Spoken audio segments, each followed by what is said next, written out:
Eu queria agora receber o Flávio Conde, analista da Levante Investimentos, para a gente falar um pouco mais de mercado, inclusive. Flávio, seja muito bem-vindo à nossa programação. Bom dia para você.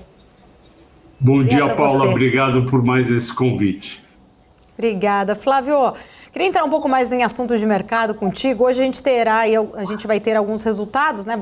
Teremos hoje o resultado primeiro para a gente falar sobre Transmissão Paulista após o fechamento do mercado. Eu queria entender sua visão, o que você espera aí com a divulgação dos resultados da companhia, qual que seria a sua preferida do setor? Então, eu tenho duas preferidas. Eu tenho a Transmissão Paulista e a CETEP. Continuam com bons resultados e pagando altos dividendos. Para um ano como esse, de muita incerteza, são duas ações que com certeza tem que ter na carteira do investidor, porque o resultado é super previsível, sem surpresas. Eu sei que o setor elétrico, as pessoas estão preocupadas porque ele está sob ataque do governo Lula 3, está sob ataque. Foi formada, inclusive, uma frente parlamentar para investigar a privatização da Eletrobras. Então, isso daí está batendo em todo o setor, não é apenas na própria Eletrobras. Eu acho que não vai levar a lugar nenhum o que o governo está fazendo. O máximo que pode acontecer é eles reverem essa influência nos votos de até 10%. O governo ainda tem 40% das ONs da Eletrobras e está limitado em termos de peso de voto a 10%. Talvez eles consigam reverter esse peso, mas a privatização vai continuar. Quem tem ações da Eletrobras não deve estar chateado, mas não deve se preocupar, porque é um posicionamento de médio e longo prazo, ou seja, para os próximos 2 a 5 anos. E, inclusive, eu acho que vale a pena, nesses momentos difíceis, aumentar a posição em Eletrobras. Bom, Flávio, já que a gente está falando mais deste setor, deixa eu ir com a Débora para a gente trazer aqui o mapa, que já está aberto aqui com o setor, para a gente ver como está a movimentação. Fala, Débora. Olha só, a gente tem aqui, ó, Eletrobras subindo 0,55%, TAI 11 também sobe 0,42% nesse momento. Light é quem está liderando altas no setor agora, 1,93% de alta, mas a Elet 6 tem uma leve queda nesse momento de 0,03%. Menor queda do setor, mas ainda no patamar negativo. O setor segue um pouco dividido, maioria em alta. Taesa também sobe agora, TAI 11 subindo 0,48%, enquanto a gente tem o Ibov expandindo alta, 0,77% de alta agora, 107.978 pontos. Agora, Flávio, já que a gente está falando aí sobre temporada de resultado, quero continuar falando, né, sobre essa temporada. Sim. A Minerva, inclusive, vai apresentar os resultados depois do fechamento do mercado. E mesmo com um caso atípico de vaca louca, confirmado pelo governo, as ações sofreram bastante no pregão dessa quarta-feira. Você acredita que a companhia poderá divulgar bons resultados, fruto desse ciclo atual do Brasil, né, e América Latina, com essa maior disponibilidade de gado que a gente tem acompanhado no setor? Sim, esse setor tá vivendo uma fase, né, desde o meio do ano passado, de notícias negativas. Justamente a Minerva, que era a que vinha se salvando, porque as plantas dela estão na América do Sul e ela exporta para a China e ela tem muito gado, ela não estava sofrendo o que JBS e Marfrig estavam nos Estados Unidos por uma oferta menor e margens menores. Os investidores do setor saíram muito de JBS e Marfrig, foram para a Minerva, e agora é essa notícia que incomoda. Eu acho que a Minerva vai, além dela ter um bom resultado de novo no quarto trimestre, porque ela exporta muito para a China e a demanda da China é crescente, eu acho que ela sai bem desse problema. É um problema muito localizado, foi um boi no Pará, quer dizer, isso daí é muito pequenininho, não deve ser uma coisa que vai se espalhar. Provavelmente ela vai reverter a situação, ela já soltou comunicado dizendo que vai vai exportar para a China via outros 4 frigoríficos que ela tem na América do Sul. Portanto, ela não deve sofrer. E eu acho que, inclusive, pode ser uma oportunidade para o investidor de médio e longo prazo de aumentar seu posicionamento em Minerva. Só que JBS e Marfrig me preocupa ainda porque os resultados do 4º trimestre tendem a ser parecidos com o do terceiro, ou seja, margens bem menores nos Estados Unidos e resultados mais fracos.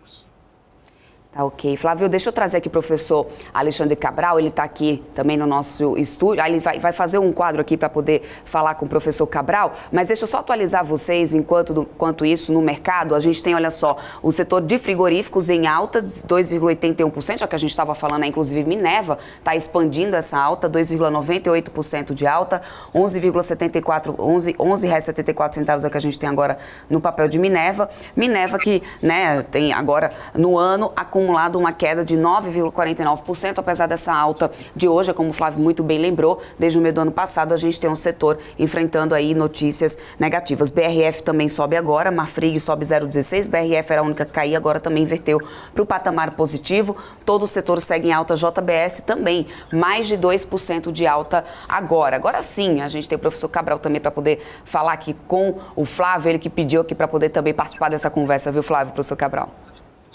Ótimo. Seja bem-vindo, Flávio, professor. tudo bem? Tudo bem, tudo. Tranquilo. Meu amigo, ontem a Fitch, em algum local do planeta, falou sobre China e commodities. E ela falou o seguinte, uma das preocupações dela é que a queda do preço das commodities não deve compensar a reabertura chinesa. Então, sei lá, o problema é que ela não detalha muito qual tipo de commodity. Isso pode atrapalhar a JBS, etc., do tipo, o preço do boi ficou mais barato, mesmo com a abertura chinesa eu ganho menos dólares. Ou não? Ou quais empresas podem afetar? Eu acho que essa conversa da FIT é uma conversa que o pessoal está tendo, principalmente ligada à commodity metálica e principalmente ao minério de ferro, que subiu muito no ano. Eu acho que o chinês vai continuar demandando bastante carne bovina, seja da América do Sul via Minerva, seja dos Estados Unidos via Marfrig e JBS, então não me preocupa isso daí, mas com certeza a reabertura da economia chinesa, as pessoas saindo mais de casa, indo a restaurantes, confraternizando, vai ter um aumento natural. Além disso, o PIB estimado esse ano para a China está entre 5 e 5,5, contra 3 do ano passado, então eu não me preocupo com esse alerta da FIT. Eu acho que é mais focado para o minério de ferro do que para as commodities agrícolas. Aí eu posso fazer uma pergunta 2, que você pode me dizer, não acompanho a empresa, não tem problema nenhum. Isso pode afetar a Vale, então? Então, a Vale, a gente sempre tem posições antagônicas entre os analistas. É difícil você ter uma unanimidade. Então, o que é feito normalmente é uma coisa muito de curto prazo, que é ficar checando todo dia quanto está o preço do minério de ferro lá no porto de Qingdao, na China, porque lá é um bom termômetro da demanda. Eu espero, principalmente para o primeiro trimestre, que a gente está vivendo, resultados mais fortes da Vale, da CSN Mineração, da parte de exportação de minério da Usiminas também, porque o minério chegou a $95 no final de dezembro e hoje é negociado em torno de $130. Foi a commodity das mais negociadas a que teve o melhor desempenho nesse começo de ano, nesses quase 2 meses que a gente tem. Você vê que o petróleo não teve esse bom desempenho. por outros motivos, obviamente porque o petróleo é ligado à economia mundial e o minério de ferro é muito focado na China. Então, são fatores diferentes. Então, eu acho que não precisa se preocupar com Vale, pelo contrário, a Vale deve ter um primeiro trimestre muito forte e mais forte do que esse quarto trimestre que foi divulgado na semana passada. Fechado. Flávio, posso só mudar um pouquinho de setor, só para a gente não deixar também de falar? Já falamos aqui, né, de setor de frigoríficos, acabamos falando sobre esse setor de mineração. Após 6 quedas seguidas do Brent, hoje a gente até está acompanhando uma certa alta do barril do petróleo, quero até atualizar o pessoal, o Brent agora sobe 1,19%, com o barril a $81,56 por enquanto, né? Isso muito por causa de uma pressão do cenário externo. As companhias do setor sofreram, né, nos últimos dias, além dessa pressão do presidente da Petrobras em barrar a venda de ativos. Você considera uma oportunidade, após essas sucessivas quedas, para 3R e Prio, por exemplo? Até está aqui com o setor todo aqui aberto. O Prio está subindo hoje 0,93. A gente também tem a 3R liderando a alta do setor, 2% de alta por enquanto. Mas você vê oportunidade nessas companhias nesse momento? Sim, Débora, eu vejo uma oportunidade, coincidentemente, para o meu trabalho, eu fiz um pequeno estudo hoje de manhã sobre preço e a gente teve, do dia 13 de fevereiro, o petróleo, o Brent, a $86, para hoje, $81, ou seja, em 10 dias corridos, o petróleo caiu 6%, só que a Prio caiu 11% e a 3R caiu 10%. Isso daí ocorreu, na minha visão, porque as duas estavam liderando as altas do ano do setor, e quando o investidor brasileiro, principalmente de curto prazo, viu o petróleo dando essa enfraquecida, foi lá e realizou em Prio e 3R. Só que eu acho que esse subsetor de petróleo, que são as Junior Oil Companies, não é só preço. Em primeiro lugar, não é só preço, o principal é quantidade. A quantidade a produção de janeiro, tanto da Prio como da 3R, foram maiores do que dezembro. Então, você tem um fator positivo para o primeiro trimestre, esse é o primeiro ponto. O segundo ponto, que tem que ser o preço, eu acho que essa queda do petróleo já foi.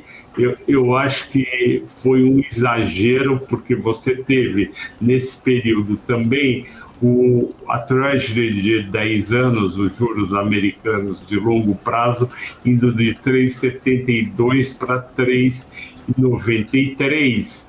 E muita gente usou também esse argumento de juros mais alto para o petróleo recuar. Eu acho que ele já recuou bem. Eu também acho que o fato do Fed provavelmente aumentar, em vez de uma vez só, 2 ou 3 vezes, os Fed Funds não vão impactar tanto a demanda de petróleo no mundo. Obviamente você vai ter uma economia crescendo um pouco menos, mas não a esse ponto do petróleo ir abaixo de $80, o Brent, e a gente também não tem uma oferta crescendo no mundo. A gente tem uma oferta parecida com o ano passado, e ainda tem, agora em março, o Putin começa a produzir, em vez de 10 milhões de barris de dia, 9 milhões e meio, ele corta 500 mil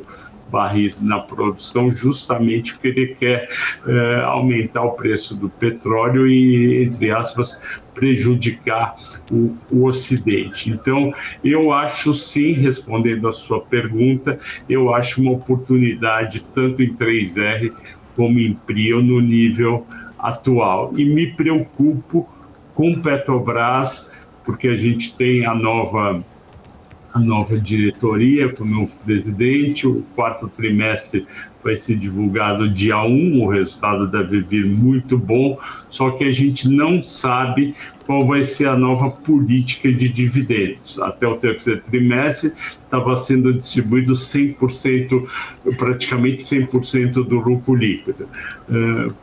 Eu acredito que essa política vai mudar, acho que tem uma chance grande de voltar para 25%, que é o mínimo, ou na melhor das hipóteses, ir para 50%, que é a média dos últimos anos, e a nova gestão deve também rever o plano de investimentos e deve aumentar o investimento em refinarias. Isso daí vai fazer com que o investidor receba menos dividendos e pode ter uma reação negativa. Então, e aí quando o Petrobras começa a ter reação negativa por conta de mudanças nas diretrizes que os investidores gostavam, a Prio e a 3R acabam recebendo uma parte aí dessa mudança, dessa rotação dentro do setor, e é mais um motivo para continuar. Quem tem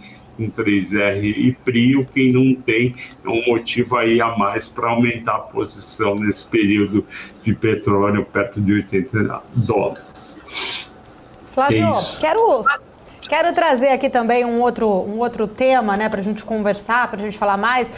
Entender o que você espera aí dos resultados, por exemplo, de Mercado Livre, né? Vão ser divulgados hoje os números após o fechamento do mercado na Nasdaq. A gente sabe que o varejo, ele está aí, né? Não está passando, vamos dizer assim, por um bom momento, não só Brasil, mundo afora, por conta de juros altos, mas aqui no Brasil, trazendo exemplo, né? A gente viu toda essa questão de Americanas, Marisa, juros altos, enfim, todos esses pontos. Qual que é a sua visão mais setorial para o atual momento e sobre o case também de Mercado Livre, só trazendo gancho por conta do resultado, mas trazendo a sua visão como um todo, né? Mercado Livre, os seus pares, apesar de ter citado aqui o Mercado Livre só como um exemplo por conta do resultado hoje, mas entender um pouco mais a sua visão para o varejo.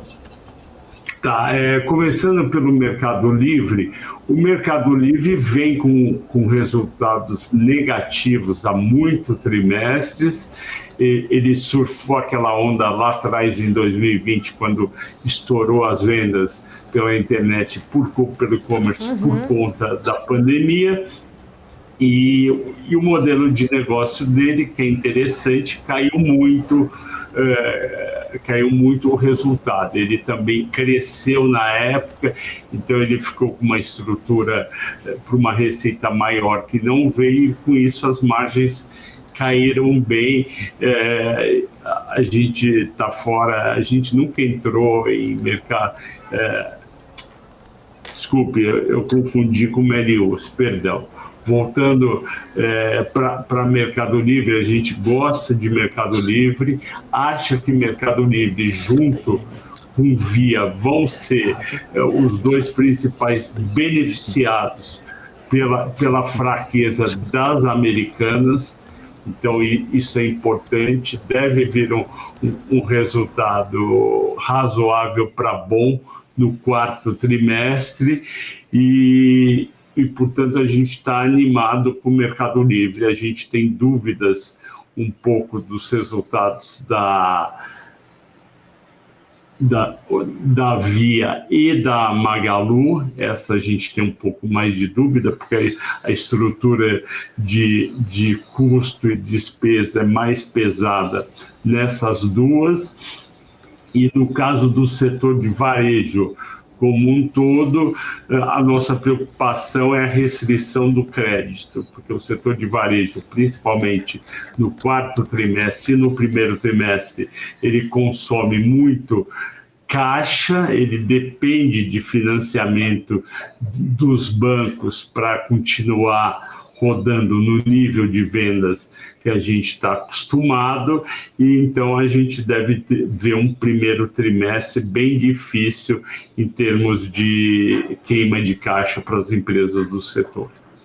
Tá certo. Flávio Conde, muito obrigada, sempre um prazer falar contigo. Seja sempre bem-vindo aqui à BMC News.